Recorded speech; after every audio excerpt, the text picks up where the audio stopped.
Bienvenidos a la tercera conferencia de este octavo ciclo de Chateando con la Ciencia. Yo me pregunto si hay alguien entre los participantes que no conozca a alguna persona que haya tenido o que tenga problemas relacionados con sus hormonas tiroides. Creo que es un problema muy prevalente en la actualidad y de gran importancia para nuestra salud, pues estas hormonas son las encargadas de regular nuestro metabolismo, además de nuestro crecimiento y desarrollo. Para saber más sobre este importante tema, tenemos con nosotros el privilegio de contar con la profesora Ana Aranda, una experta de gran nivel internacional en el tema. La profesora Aranda es bióloga y desde los comienzos de su carrera científica se interesó por las disfunciones de las hormonas tiroides y sus efectos metabólicos.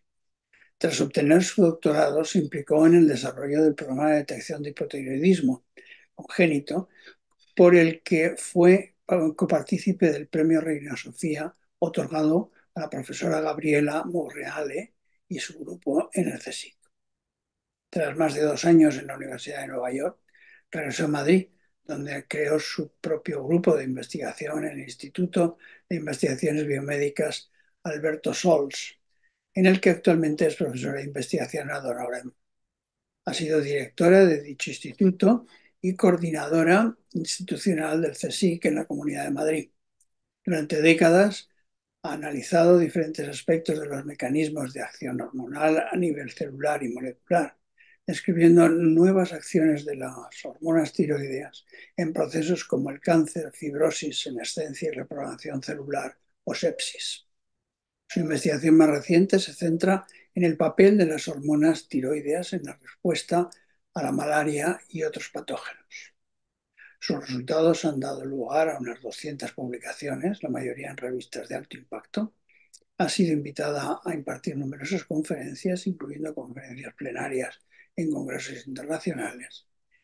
Y su investigación ha sido financiada por diversos organismos públicos y privados, nacionales e internacionales, y ha sido galardonada con los premios Farmacia y Upjohn Endocrinología en el año 2000, Serono también en el año 2000, el de la Sociedad Española de Endocrinología y Nutrición también en el año 2000, la Fundación de Ciencias de la Salud en el año 2001, medalla Lilly de la Sociedad Española de Endocrinología y Nutrición en el año 2006 y el premio a la trayectoria científica de la European Thyroid Association en el año 2017.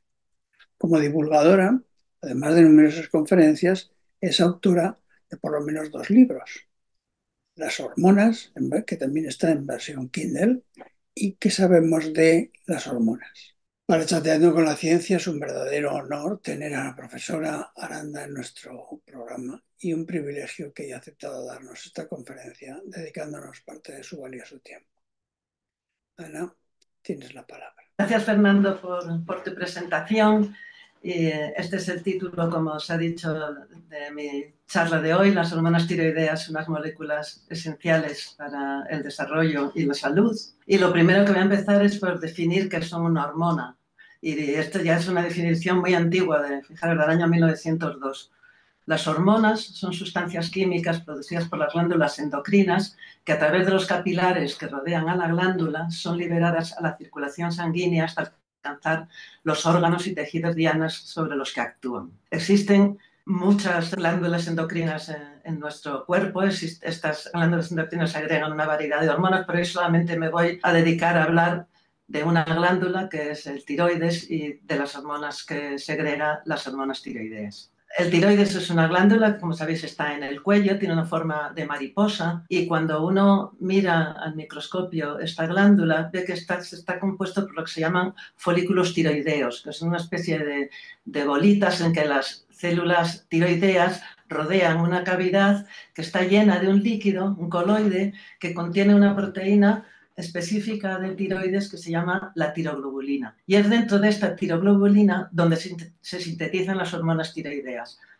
Las hormonas tiroideas son 2, las importantes son la tiroxina o T4 y la triiodotironina o T3.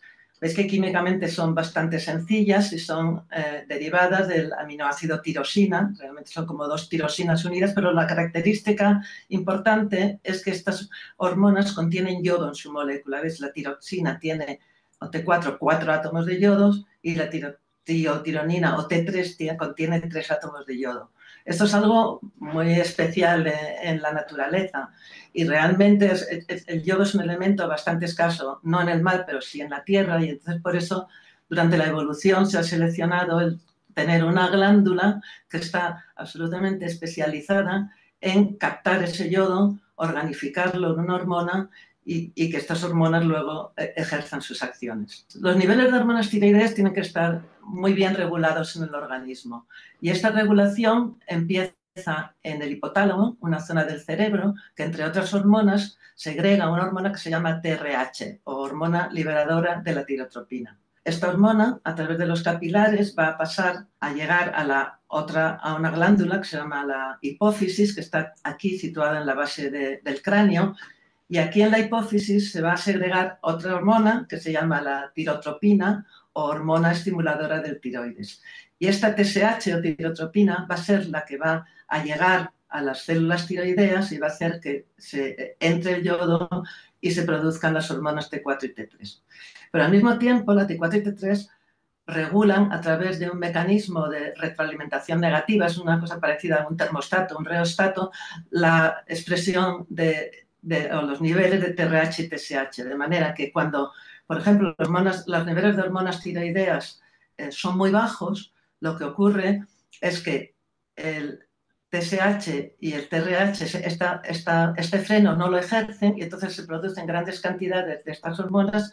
El TSH está estimulando constantemente a la glándula, intentando que produzca más T4 y T3 para normalizar la situación, y eso puede conducir a esto, a un bocio. ¿Sabéis lo que es el bocio? Que es un crecimiento que puede ser muy, muy exagerado del tiroides, porque la TSH no solamente es responsable de que se sinteticen las hormonas tiroideas, sino que además controla la proliferación de las células tiroideas. ¿Qué es lo que pasa cuando hay demasiadas hormonas tiroideas T4 y T3? Pues que este freno es mayor y entonces no se produce TRH, no se produce TSH o casi no se producen, intentando que los niveles de hormonas tiroideas bajen y se normalicen. Pero ¿cómo ejercen su acción las hormonas tiroideas? Bien, como son hormonas, entonces, como os he dicho antes, van por la sangre y llegan por la sangre hasta lo que se llama células diana, que son distintas células en el organismo. El tiroides lo que segrega principalmente es esta hormona, la T4, y mucha menos de esta otra hormona, la T3. Estas dos hormonas entran a través de un transportador que se encuentra en la membrana de la célula. El transportador más importante se llama MST8, y una vez que están dentro de la célula en el citoplasma, actúan unas enzimas que se llaman desyodasas, que lo que se encargan es quitarle un átomo de yodo a la T4 para convertirla a la T3, de manera que dentro de la célula las cantidades de T3 relativamente aumentan mucho más.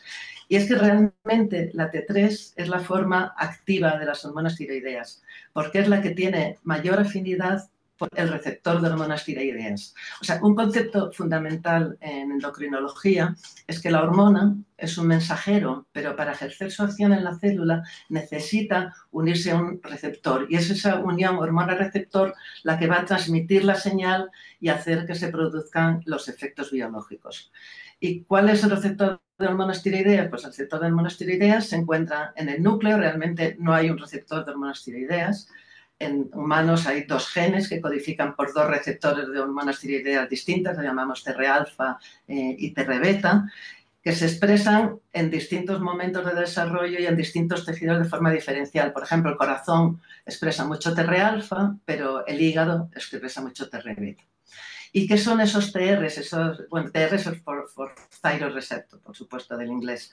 Pues estos receptores de hormonas tiroideas son factores de transcripción. ¿Y qué es un factor de transcripción? Un factor de transcripción es una proteína que se une al ADN, es decir, se une a las zonas reguladoras de los genes, y de esa manera regulan su expresión, o la aumentan o la disminuyen. El TR, para unirse a las zonas reguladoras de los genes, no lo hace solo, lo hace con un compañero que se llama receptor X de retinoides, Pero bien, o sea, lo importante es que esta pareja de receptores con la T3 unida van a reconocer, o sea, no se unen a cual sitio en el ADN, sino que se unen a unos, lo que se denominan elementos de respuesta a hormona o TRS, que son esta secuencia, los nucleótidos AGGTCA, 4 nucleótidos cualquiera y AGGTCA, que se encuentran en las zonas reguladoras de las genes diana, de manera que los receptores se van a unir solamente a esos genes y no a otros, y esos son los que va a regular. Como consecuencia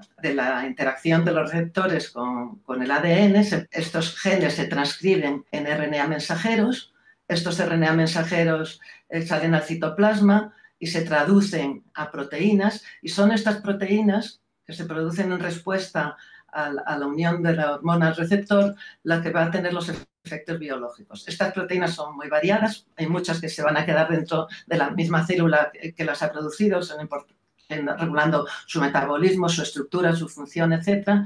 Y otras proteínas pueden salir fuera de la célula y mandar un mensaje a las células que están vecinas o a células lejanas. Por ejemplo, algunas de los genes que están regulados por las hormonas tiroideas codifican por otras hormonas. Al contrario de lo que ocurre con otro tipo de hormonas que tienen unos tejidos diana muy específicos, las hormonas tiroideas tienen unos efectos pleiotrópicos, porque prácticamente actúan sobre casi todas las células del organismo, que casi todas las células del organismo tienen receptores de hormonas tiroideas y regulan una enorme cantidad de tejidos y efectos biológicos. Por ejemplo, aquí os pongo, no todos, pero ejemplos importantes, las hormonas tiroideas participan en el desarrollo y función del sistema nervioso, controlan la actividad muscular, también de un músculo importante como el corazón, regulando la frecuencia del latido cardíaco, o en el intestino, en un músculo liso, regulan la motilidad intestinal y los movimientos peristálticos. Otro efecto fundamental que yo creo que todos conocéis de las hormonas tiroideas es que son reguladores fundamentales del metabolismo. El metabolismo tanto de hidratos de carbono como grasas, del control del gasto energético y de la producción de calor. Y por ello son unos reguladores muy importantes del control del peso. Esto se ejerce principalmente sobre, por ejemplo, sobre el hígado y el tejido adiposo. Otro efecto muy importante de las hormonas tiroideas es sobre el crecimiento. O sea, las hormonas tiroideas son necesarias para que haya un crecimiento normal. Y esto lo ejercen o bien actuando directamente en el hueso o también indirectamente porque las hormonas tiroideas controlan la producción de otra hormona de la hipófisis que se llama la hormona de crecimiento, que al final va también a actuar sobre el crecimiento del hueso. En el hueso, además, tanto en la médula ósea como en otros órganos, como por ejemplo el bazo, las hormonas tiroideas también participan en la hematopoiesis. La hematopoiesis es la producción de las células sanguíneas, tanto de los glóbulos rojos como de las células del sistema inmune, de los glóbulos blancos, y por eso, como veremos, también participan en el control de las infecciones. Tienen más efectos, por ejemplo, actúan ayudando a la liberación de hormonas pancreáticas. En la piel tienen también un papel importante, es importante para la proliferación de queratinocitos, también participan en el crecimiento del pelo, cicatrización de heridas, etc. Y también unos niveles normales de hormonas tiroideas son necesarios para una fertilidad adecuada. Existen diversos desórdenes endocrinos, quizás el más normal, el más conocido es lo que llamamos hipotiroidismo, que hay un defecto en la producción de las hormonas tiroideas. Este defecto puede darse durante el desarrollo porque por defectos genéticos la glándula tiroides no se forme, que es lo que se llama agenesia del tiroides, o una ectopia. La ectopia del tiroides es que el tiroides empieza a formar, pero hay un defecto que hace que el primordio del tiroides no llegue a su posición normal en el cuello y queda un residuo normalmente debajo de la lengua que es incapaz de producir cantidades normales de hormonas tiroideas.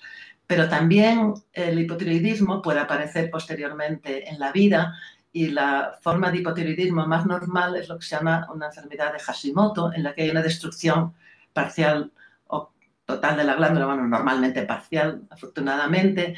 Esto es una enfermedad autoinmune, es decir, se debe a que el organismo produce anticuerpos que atacan a la glándula tiroides y lo destruye. Otra forma que veremos que es también de gran gravedad es el hipotiroidismo debido a la deficiencia de yodo. Bueno, esto será lo entendéis perfectamente porque os acabo de decir que el yodo es una parte integrante de las hormonas tiroideas y si no hay yodo no se podrían sintetizar hormonas tiroideas. El hipertiroidismo es todo lo contrario, un exceso en la producción de hormona y la forma más normal se llama enfermedad de Graves o de Graves-Basedov, que también es una enfermedad inmune en el sentido que son anticuerpos, pero en este caso son anticuerpos que en lugar de destruir la glándula lo que hacen es mimetizar el efecto de la TSH, es decir, se unen a los receptores de la TSH y estimulan a la glándula tiroides para que segregue cantidades excesivas de T4 y T3. Por eso tampoco es raro que estos pacientes normalmente tengan bocio. En otros casos hay nódulos tiroideos en los que no suelen ser malignos, pero producen cantidades excesivas de hormona. Y también hay, por supuesto, cánceres de tiroides, todos lo sabéis. O sea, el cáncer de tiroides es bastante frecuente, pero la verdad es que en la mayor parte de los casos tiene muy buen pronóstico y además tiene una ventaja y es que, como os he dicho, que el yodo es tan específico para ser captado por la glándula tiroides, después de la operación a los pacientes se les da una dosis de yodo radiactivo de manera que esa radiactividad quema los restos de la glándula y ayuda a que no haya repetición de la enfermedad. También el yodo radiactivo se usa en algunos casos para combatir el hipertiroidismo.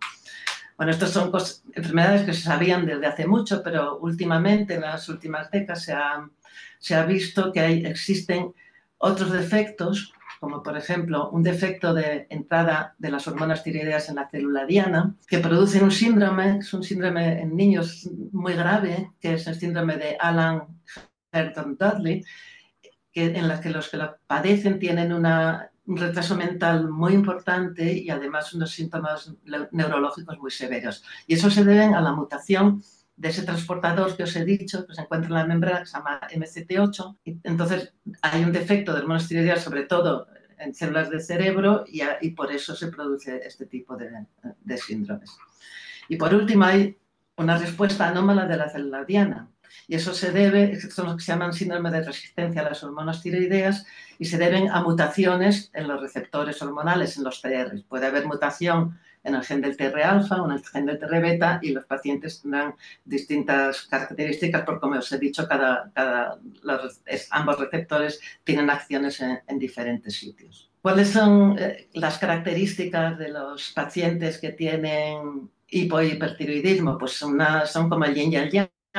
En el caso del hipotiroidismo, los pacientes suelen tener letargo, depresión, intolerancia al frío, bradicardia, estreñimiento, aumento de peso, mientras que los hipertiroideos tienen insomnio, nerviosismo, intolerancia al calor, taquicardia, diarrea y pérdida de peso.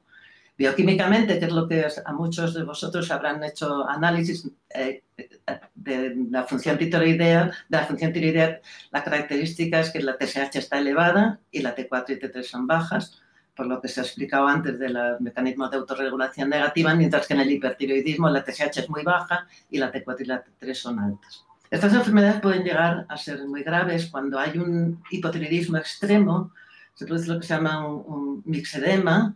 Se llama así porque hay esta concentración en las extremidades de líquidos, pero es muy grave, bueno, puede producir hipotermia, coma y la muerte. Y realmente esto fue una enfermedad mortal durante siglos. En la enfermedad de Graves-Basedov, de esa que os he hablado, que hay hipotiroidismo, hay también una característica, no sé, que se llama el exoftalmos, está en los ojos, porque se produce también un líquido en la cuenca retroorbitaria y pueden llegar a ulcerarse los ojos y esto no se trata.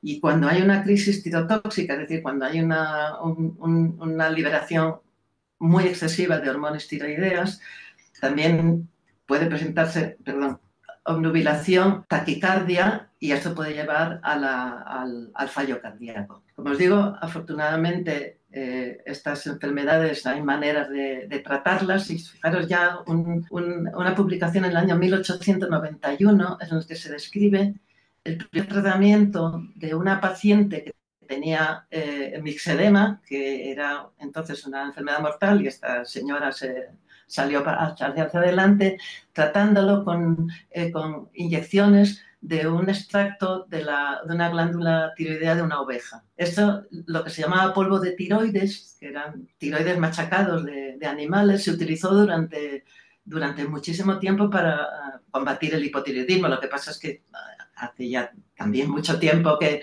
ahora se utilizan hormonas puras y químicamente sintetizadas. El tratamiento del hipertiroidismo tuvo que esperar un poquito más, pero mirad, como en 1943 ya se empezó a tratar con lo que se denominan antitiroideos, la tiurea y el tiuracilo, que lo que hacen es inhibir la captación de yodo y la producción excesiva de hormonas tiroideas. Una cosa que es muy importante es que las hormonas tiroideas tienen un papel fundamental durante el desarrollo, no solo en humanos, sino en todos los vertebrados. Y coincide con que hay un pico de secreción, de producción de hormonas tiroideas en épocas fundamentales del desarrollo. Por ejemplo, en peces o en anfibios, este pico ocurre en la época de la metamorfosis.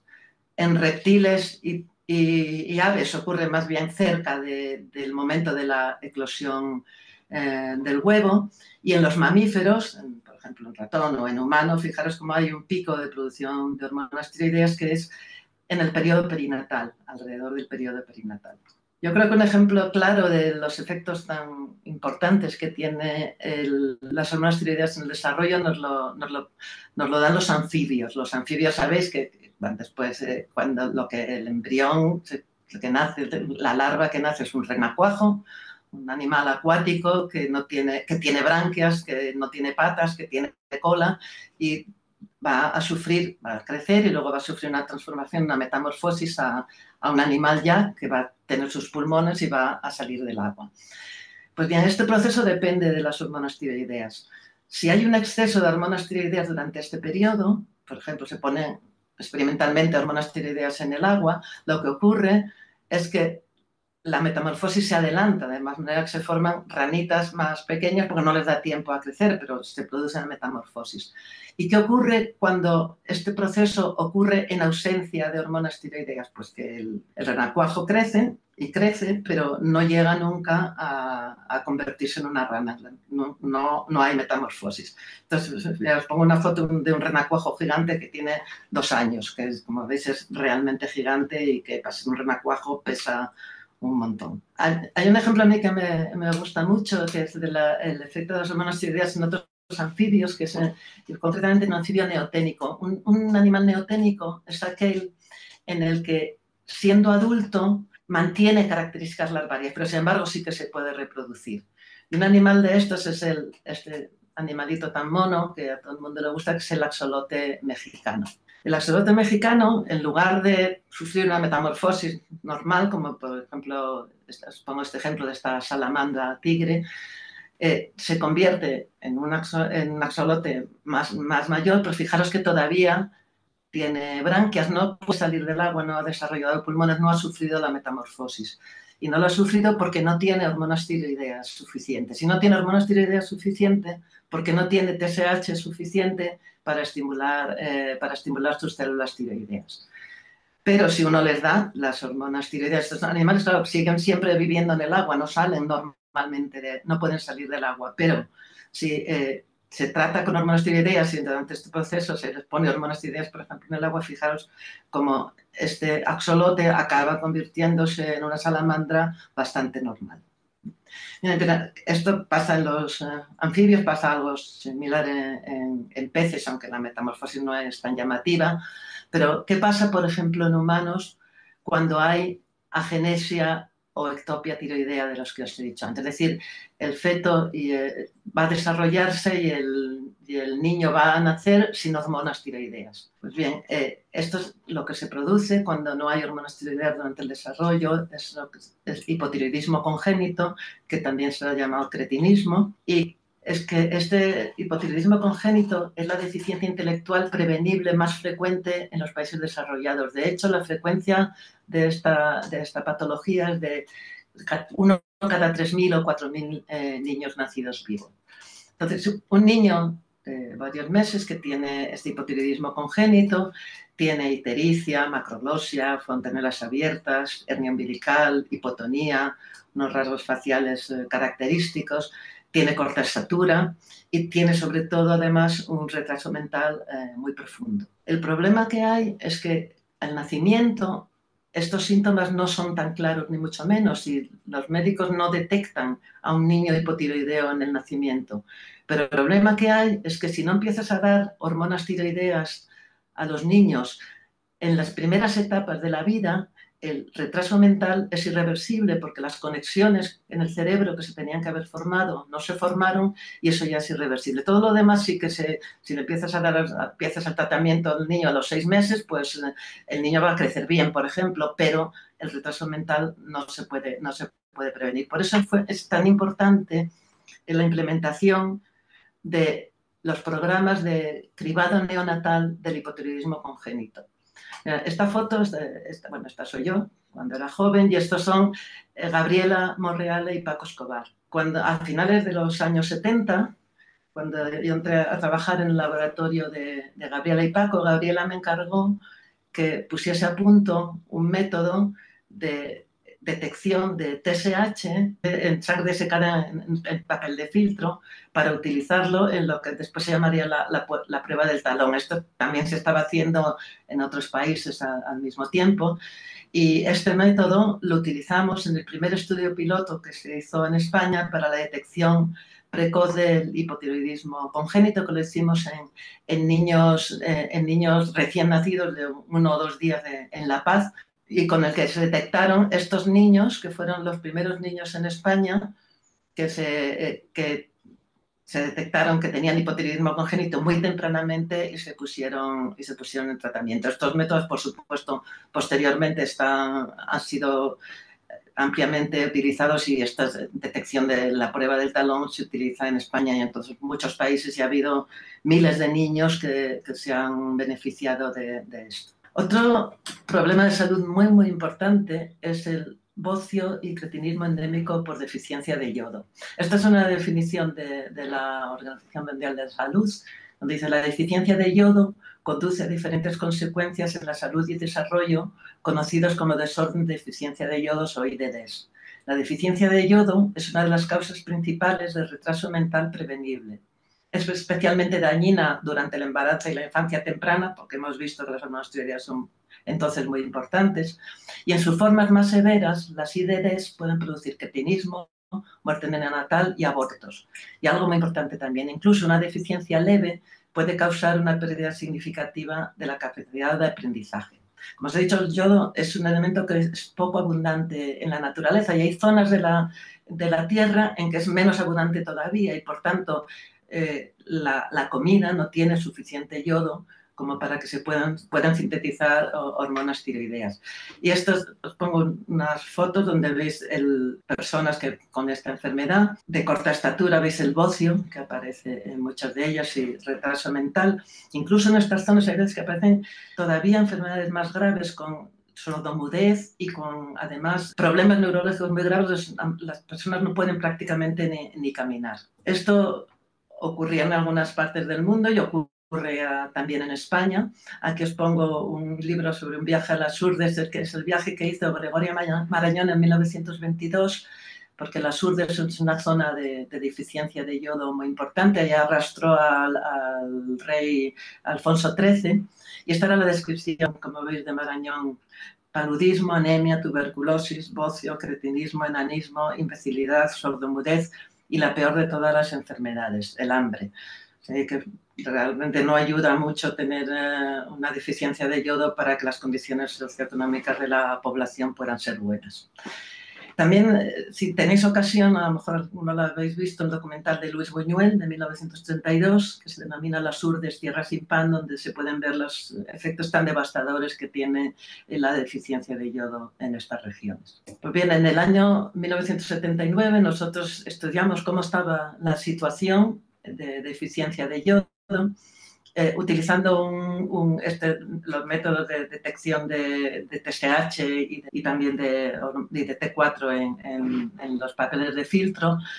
Y Esto se hizo en los niños de las urdes que iban a la escuela, es decir, aquí no, ni siquiera están incluidos los niños que estaban tan mal que no podían ir a la escuela. Y ahí lo que se vio es que todavía en esa época el 89% de los escolares tenían bocio, el 84% tenían una estatura y un peso más bajo de lo normal, el 40% tenían el TSH alto y el 46% tenían la T4 baja. Y lo que es más importante, en ese trabajo yo no participé, pero Gabriela y Paco, en colaboración con un grupo de psicólogos, lo que vieron es que además estos niños tenían un coeficiente intelectual menor que el que tenían otros niños en las mismas condiciones, pero que con una dieta de yodo, con cantidad de yodo normal y sin este tipo realmente eran niños de Madrid. Lo que pasa es que todo este problema tan grave tiene solución, tiene una solución fácil, una solución barata, y en España se consiguió que empezara a usar la sal yodada en 1983, y yo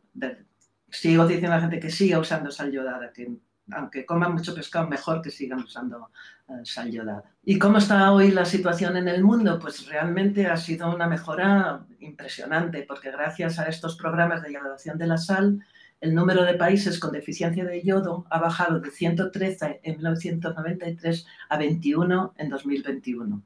Sin embargo, a pesar de todo, hay 165 millones de personas en riesgo de deficiencia de yodo, de las que 55 millones tienen bocio y 2 millones sufren creatinismo, principalmente en Asia y en África. En África incluso hay países donde no hay realmente datos de cómo es la situación sanitaria todavía. Un gravísimo problema sanitario es la malaria. La malaria, ¿sabes? Que está, vamos, se produce porque la picadura de un mosquito, el mosquito Anopheles, que está infectado con un parásito que se llama Plasmodium. Bueno, pues la malaria en 2020, y la cosa desgraciadamente la pandemia no ha mejorado, hubo 241 millones de casos de malaria y 627.000 muertes. Y estas muertes se deben sobre todo a la forma más grave de malaria, que se denomina malaria cerebral, y que desgraciadamente afecta a niños pequeños, menores de 5 años. En estos niños lo que ocurre es que el parásito rompe la barrera hematoencefálica, entonces se produce edema cerebral, aumento de la presión intracraneal, compresión de los vasos cerebrales y hemorragias. Y todo eso, por desgracia, conduce a convulsiones, parálisis, coma y muerte. Algo que nos interesó, que empezamos a estudiar hace unos años, es que nos dimos cuenta de que las zonas de malaria endémica solapan parcialmente con las regiones de deficiencia de yodo, principalmente sobre todo en África. Y en colaboración con el grupo de mi colega del Instituto de Investigaciones Biomédicas, Susana Alemani, nos hicimos la pregunta, ¿el hipotiroidismo agravará la malaria cerebral? ¿Es posible que los niños que viven en estas zonas de deficiencia de yodo tengan un peor pronóstico? Y esto, por supuesto, como lo teníamos que estudiar en un modelo animal. Y en el modelo animal lo que utilizamos fueron ratones eutiroideos. Eutiroideo quiere decir que son niveles normales de hormonas tiroideas. Estos ratones tomaban una dieta normal con un contenido en yodo normal. Y ratones hipotiroideos, que veis que son más chiquititos, que lo que hicimos es, después del destete, les pusimos a dieta pobre en yodo más un antitiroideo. Y al cabo de un mes estos ratones se infectaron con este Plasmodium berghei, que no infecta a los humanos, pero produce en el ratón una enfermedad que es prácticamente idéntica a la que producen los plasmodios humanos en los niños. Bien, pues cuando vimos la supervivencia de los ratones nos encontramos con la sorpresa de que mientras que los ratones normales con eutiroideos, con niveles normales de hormonas tiroideas, a los 6 o 7 días morían todos, sin embargo los hipotiroideos eran capaces de sobrevivir, de hecho casi la mitad de ellos no llegaban a morir y aparecían más tarde, y los que se morían mucho más tarde, y cuando miramos los síntomas de los que se habla de la enfermedad, aparecen muy rápidamente en los ratones con niveles de hormonas tiroideas normales, mientras que aparecen mucho más lento y nunca llegan a ser graves en los ratones hipotiroideos. Y cuando miramos los cerebros de estos animales, estas son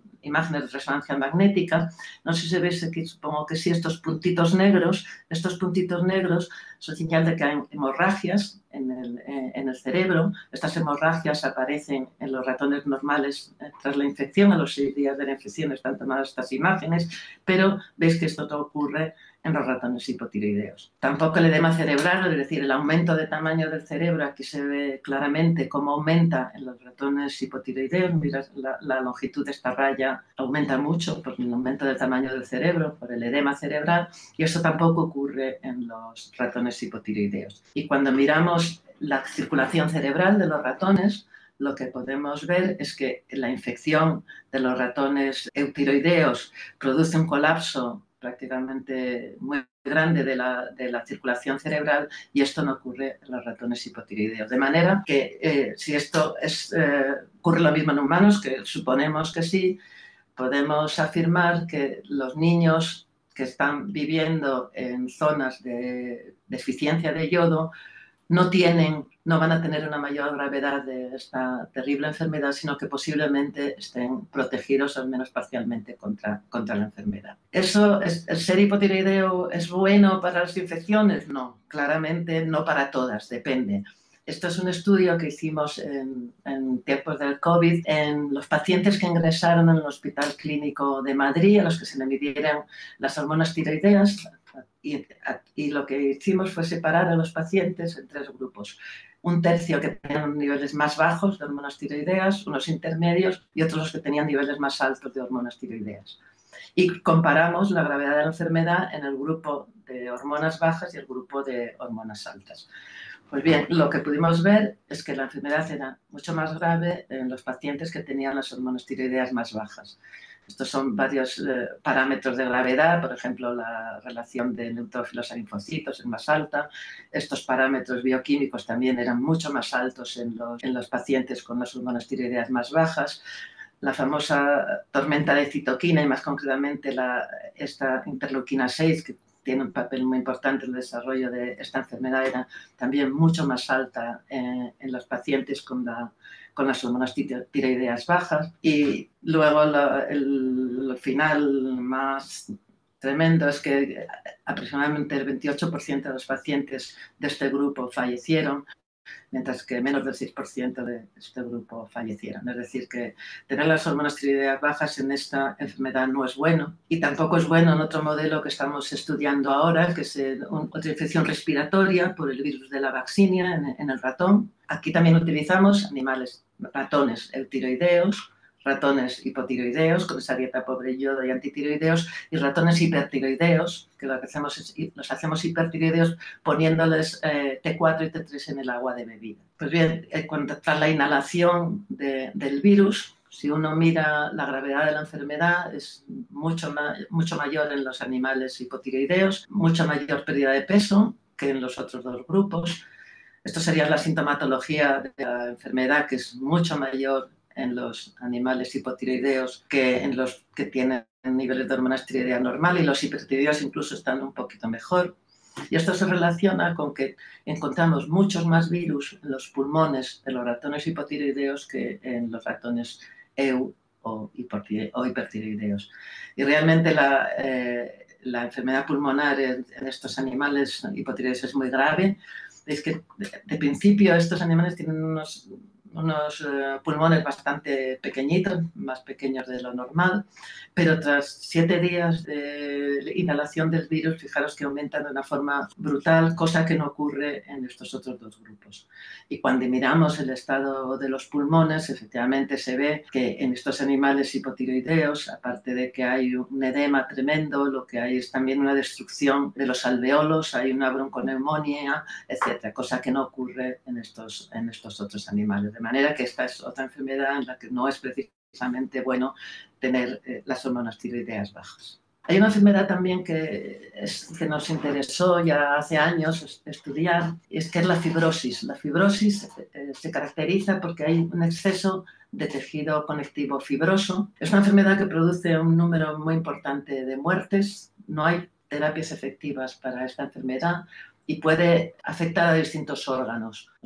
En lo que nos hemos centrado sobre todo es en el hígado, en el que la fibrosis, lo que produce una cirrosis, y la cirrosis a su vez puede producir, en algunas ocasiones, derivar en un cáncer hepático. Como se produce la fibrosis es porque células que están, por ejemplo, en este caso en el hígado, células de tejido que están incluidas en el hígado, que son fibroblastos, por la acción de un factor que se llama el TGF-beta o Transforming Growth Factor beta, se produce una diferenciación en los miofibroblastos, que se sabe que son miofibroblastos porque expresan una proteína, un marcador específico, que es una actina de músculo liso, y una vez que se activan estos miofibroblastos empiezan a producir cantidades brutales de colágeno, y es ese colágeno el que va a ir depositándose en el tejido, va a ir sustituyendo al tejido sano y va a acabar con la destrucción del tejido y de la función del tejido.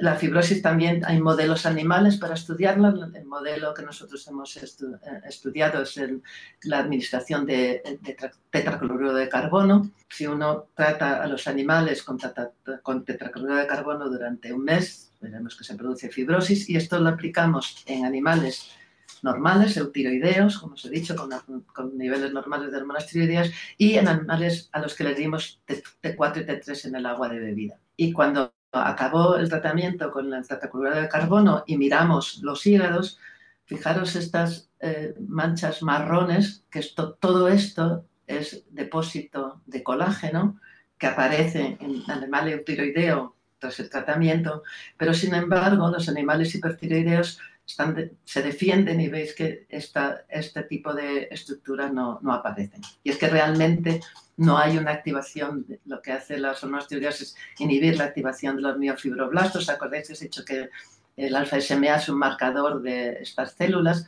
Estas bandas más negras que aparecen con el tetracloruro de carbono quiere decir que hay más de esta proteína alfa-SMA, y sin embargo en los animales hipertiroideos hay mucha menos cantidad de esta proteína. Y cuando metemos la expresión de genes como colágenos o el alfa-SMA o el mismo TGF-beta1, hay menor expresión de estos genes en los hígados de los animales que han recibido hormonas tiroideas. De manera que parece que las hormonas tiroideas son protectoras contra esta gravísima enfermedad.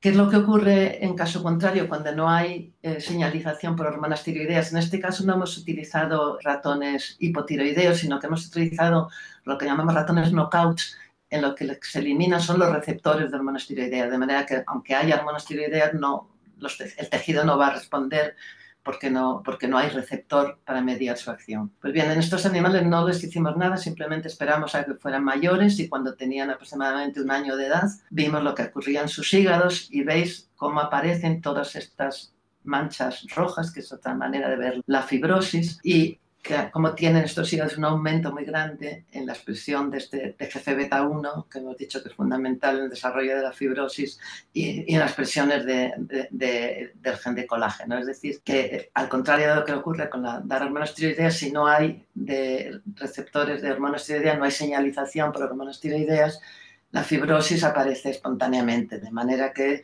estos son unos posibles dianas terapéuticas importantes, los receptores de hormonas tiroideas y las hormonas tiroideas para el tratamiento de fibrosis. Hay otros grupos que posteriormente han visto que pasa algo similar en los pulmones y que se pueden utilizar quizás hormonas tiroideas para algunos de estos tratamientos.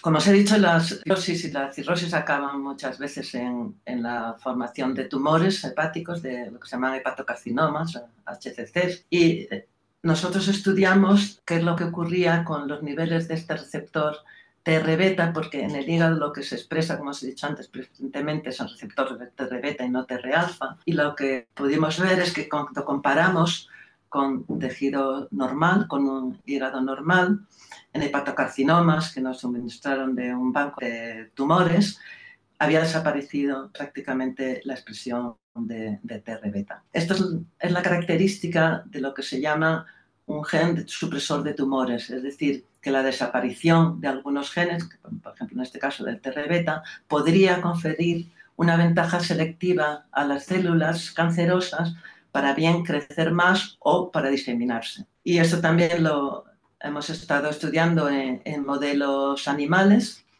En este caso lo que utilizamos es unas células, una línea celular que proceden de un tumor humano de un cáncer de hígado.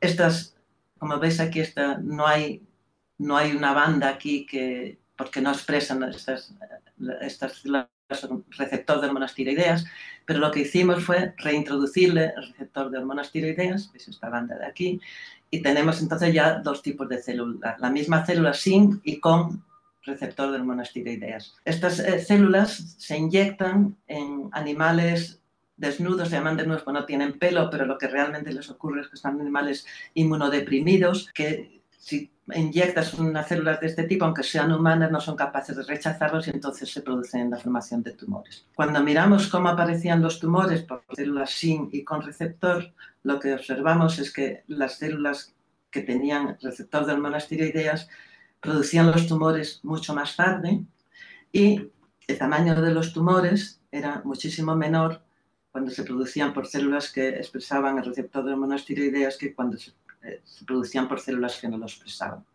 Y quizás todavía más interesante es que cuando vimos la morfología de los tumores, vimos que los tumores formados por estas células cancerosas que no tienen receptor son muy agresivos. Prácticamente todos ellos invaden el músculo, los vasos tanto sanguíneos como linfáticos y la piel, pero sin embargo los tumores que se forman por células que expresan este receptor TR-beta son mucho más compactos y mucho menos invasivos. Veis que prácticamente ninguna invadía el músculo y muchos menos invasión de vasos sanguíneos y de la piel. De manera que sí que parece que el TR-beta tiene características de supresor tumoral, pero también podría tener un papel como supresor de la formación de metástasis. Y esto, como lo estudiamos, es en un modelo experimental de formación de metástasis en los que las células se inyectan directamente en la vena de la cola. Estas células van a ir por el torrente sanguíneo, van a llegar al pulmón, algunas si pueden van a anidar en el pulmón, van a entrar dentro del pulmón y ahí van a producir metástasis. Y uno si espera un mes y se extraen los pulmones de los animales, se puede ver si han aparecido o no metástasis. Pues bien, en este tipo de ensayos lo que pudimos observar es que mientras las inyecciones de células que no expresan receptor de hormonas tiroideas, prácticamente todas ellas producen formación de metástasis en los pulmones, y todas estas metástasis, la gran mayoría de las metástasis son de este tipo, son grandes metástasis nodulares. Sin embargo, las células que expresan TR-beta producen muchas menos, en menos ocasiones producen formación de metástasis. Estas metástasis no son metástasis grandes, sino son micrometástasis. Y además, cuando cuantificamos el número de metástasis que hay en cada pulmón, en los pulmones vemos que las lesiones metastásicas producidas por las células que expresan el receptor es mucho menor. De manera que también el TR-beta tiene una capacidad importante para inhibir la formación de metástasis. Y esto, aparte de otros mecanismos, uno de los fenómenos que están implicados en esta diferencia es que hemos visto que hay unos distintos genes que se sabe que son muy importantes en la diseminación de las células cancerosas, que se expresan en mucho menor cantidad en las células que expresan el receptor que en las que no expresan el receptor. De manera que yo creo que con todo lo que os he contado, habréis visto que las hormonas tiroideas son fundamentales para casi todo, realmente son fundamentales para el crecimiento, son fundamentales para el desarrollo, son fundamentales para evitar el retraso mental, pero además también tienen papeles muy importantes en otras enfermedades muy prevalentes y que estas hormonas y sus receptores pueden ser unas importantes dianas terapéuticas que quizás se puedan utilizar en humanos. Y por último, nada, quiero solamente despedirme, dar las gracias a vosotros por haberme escuchado y, por supuesto, a todas las personas, a mis colaboradores, las personas del laboratorio que han participado en este trabajo. Muchas gracias. Muchas gracias, Ana. Una conferencia realmente muy, yo creo que me han abierto los ojos en la tremenda importancia que tienen las hormonas tiroideas. No me podía imaginar yo que abarcaran tantísimo, ¿no? Bueno, pues él está abierto ya para preguntas. Siempre lo digo, en las videoconferencias hay un problema y es que no hay aplausos, ¿no? Que parece que siempre dan más calidez. Aquí lo que hay es pues el chat que empiezas a tener algún aplauso ya de gente que ha estado escuchando tu conferencia. Y la sesión está abierta a preguntas. Sabéis que podéis hacérselas por el chat y yo se las iré pasando. Mientras os animáis a hacer alguna consulta, tengo algunas dudas, algunas cosas que, en primer lugar, parece ser que en Aragón el hipertiroidismo es un mal endémico. Parece que que nos lo has explicado con las urdes, ¿no? Será Sí. porque falta yodo aquí. Sí, sí, claro, Puede claro, sí. ver. Hay muchas zonas de España donde faltaba yodo. Lo que pasa es que tenemos el arma para combatir eso, tenemos la sal Sal yodada. yodada es una idea genial.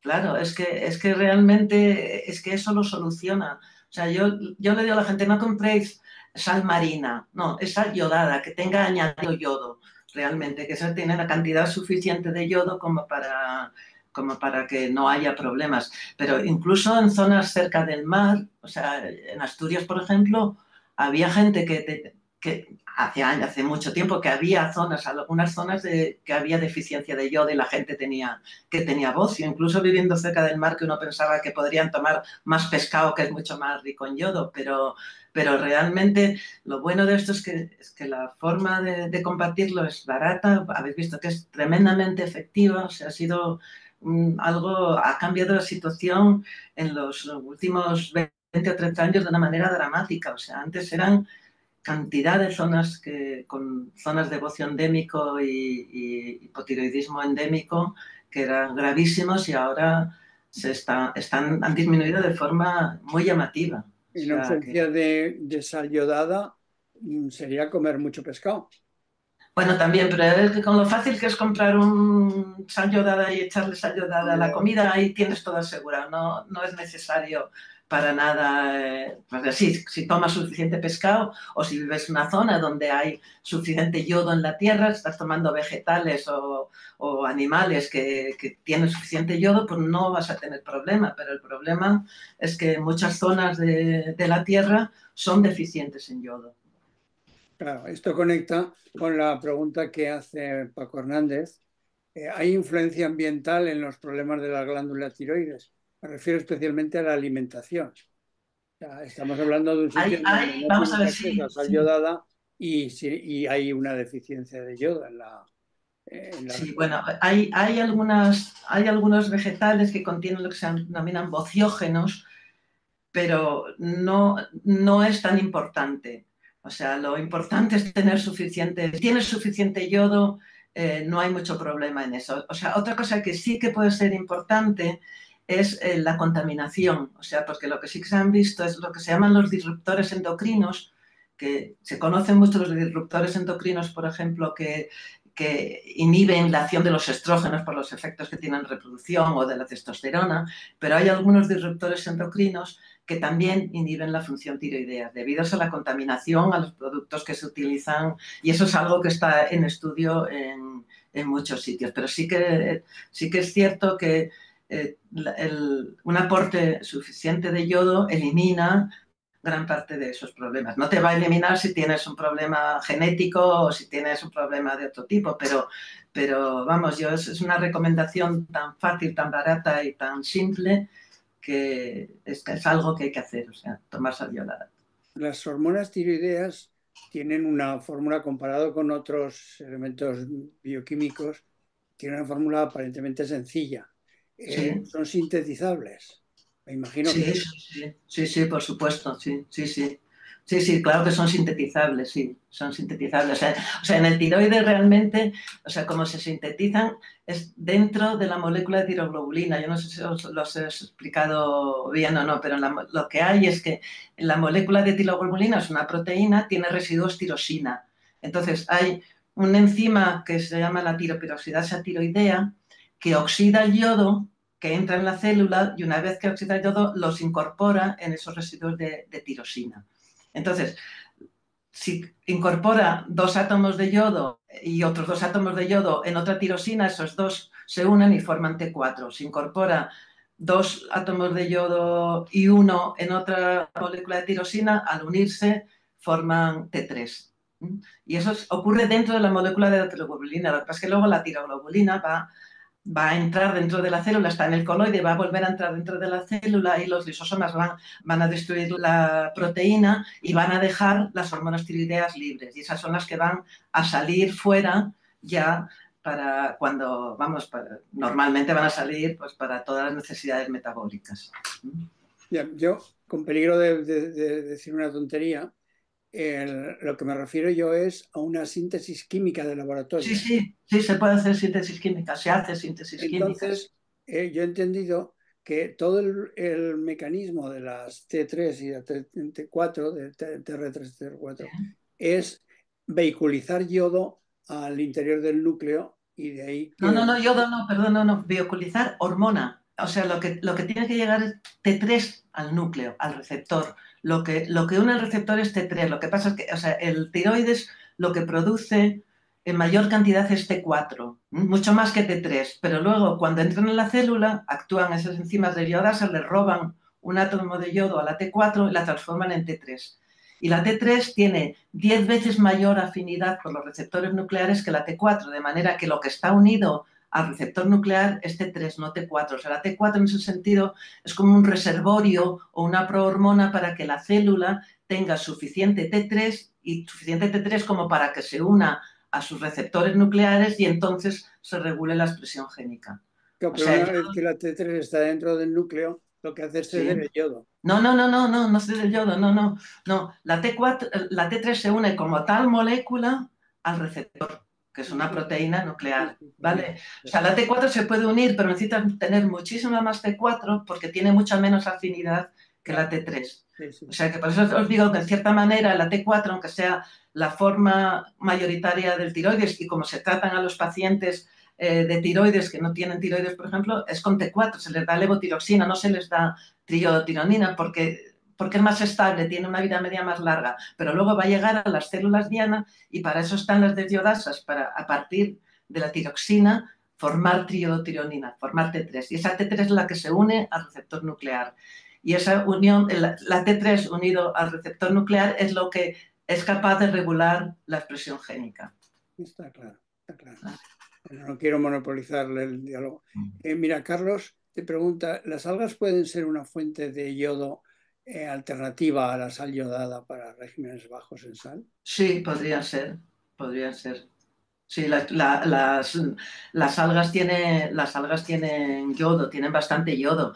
Realmente el yodo en el mar no es un oligoelemento tan escaso. Lo que pasa es que, claro, como en la evolución salimos del agua, los animales salieron del agua, pues hizo falta buscarse un mecanismo por el cual hubiera suficiente cantidad, o sea, yodo, concentrarlo en un sitio determinado para que se pudieran hacer bastantes hormonas. Pero sí, las algas sí que pero bueno, todo el mundo toma algo de sal, o sea, la dieta absolutamente desprovista de sal no existe. Y si tomas bastante pescado, normalmente tampoco vas a tener problemas. Pero, Bueno, pero esto es en España, o sea, estamos y pensando bueno, claro, claro, no, no, no, en sí, un sí, sitio sí, remoto sí, donde pero no tienes una tienda de exactamente. comestibles con sal yodada.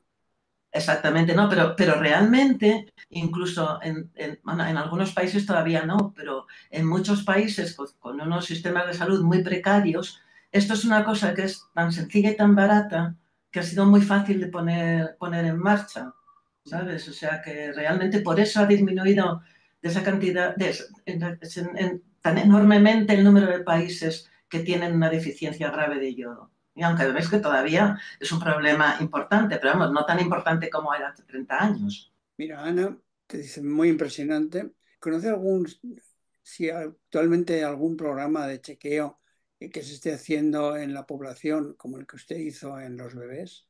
Sí, ¿Han planteado estudios por colectivos según edades, mujeres embarazadas o de edad menopausia o edades 70, 80 o profesionales del sector agrario en uso de plaguicidas, etcétera? ¿Hay sí. relación también entre hormonas tiroideas y la vitamina D? Vamos a ver, Primero de todo, los programas de detección de hipotiroidismo congénito en España están implementados desde los años 80 en todos los hospitales, de manera que en la prueba del talón que se hace a los bebés de 1, 2, 3 días, en esa prueba del talón, una de las cosas que se mide precisamente es el TSH. Si el TSH está alto, pues se ve que eso. Luego, en las embarazadas normalmente sí que se miden las hormonas tiroideas. O sea, es algo prácticamente de rutina, porque la deficiencia de hormonas tiroideas en la madre también puede tener efectos malos sobre el desarrollo del feto, no tan graves como cuando el feto no tiene tiroides, pero también puede tener efectos. Y de hecho es algo que prácticamente se hace de rutina. Lo de medir la TSH T4 y T3 en las embarazadas. O sea, es algo muy normal. En las personas madres, una de las cosas que ocurre es que hay menos niveles de hormonas tiroideas en las personas mayores normalmente que en las personas más jóvenes. Decae un poco la producción de hormonas tiroideas. No es que decaiga como para ser un hipotiroidismo muy claro, pero sí que hay disminución. Pero yo creo que prácticamente a todo el mundo que estamos aquí, yo creo que a todos nos han medido las hormonas tiroideas en TSH, T4 y T3 en bastantes ocasiones. Es casi algo de rutina. En cuanto a lo de a algún tipo de trabajadores, pues no sé si hay algún programa o no, pero sí que es verdad que puede haber pesticidas, plaguicidas, algunos de ellos que tengan ciertos efectos antitiroideos. Pero eso creo que no hay programas. Si tiene que ver algo con la vitamina D, pues curiosamente no. Vamos a ver, tiene mucho que ver en cuanto a mecanismos de acción, en el sentido de que la vitamina D, como actúa, es también su receptor, es un factor de transcripción que es de la misma familia que los CRs y además tienen el mismo compañero para unirse al ADN, que es ese receptor que os he dicho, RXR. Entonces, en ese sentido, sí que hay una interacción importante entre la vitamina D y las hormonas tiroideas. Lo que pasa es que la vitamina D tiene unos efectos, en algunos casos son similares a los de las hormonas tiroideas, en otros casos no, pero por ejemplo, en cuanto al crecimiento, pues coincide que ambos son importantes para el crecimiento, aunque los mecanismos puedan ser diferentes. En cuanto al sistema inmune, también ambos tienen efectos sobre el sistema inmune, o sea que realmente tienen cosas en común y a nivel molecular sí que puede haber una cierta interacción, pero sobre todo es a nivel de los receptores que comparten la misma pareja y un mecanismo de acción muy similar.